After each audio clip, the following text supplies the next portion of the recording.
رونالدو يفاجئ المنتخب المغربي بهذا القرار الخطير.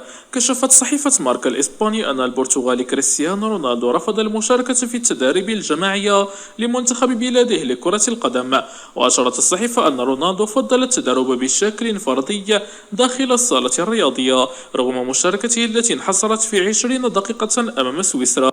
وخاض كريستيانو رونالدو تداريب اليوم استعدادا لمواجهة المغرب بشكل انفرادي، مفضلا استرجاع لياقته عوض الانخراط في التداريب الجماعية تحت إشراف الطاقم الفني لمنتخب بلاده.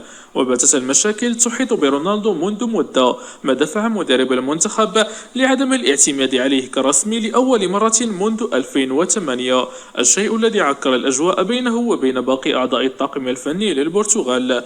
ويشار أن البرتغال ستواجه المغرب في ربع نهائي المونديال يوم السبت المقبل. الركراكي ولاعبو المنتخب يرفضون طلب الجامعة.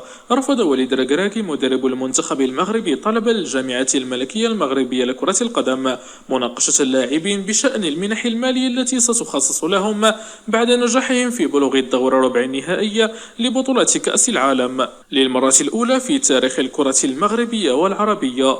ووفق مصدر مسؤول فإن وليد الركراكي لم يخفي تعجبه من هذا الطلب في هذا التوقيت غير المناسب الذي يستعد فيها المنتخب المغربي لمواجهة قوية أمام البرتغال لحساب ربع نهائي مونديال قطر يوم السبت المقبل على ملعب التمامة، في ظل انشغال الطاقم الطبي والفني بالحالة الصحية للاعبيه.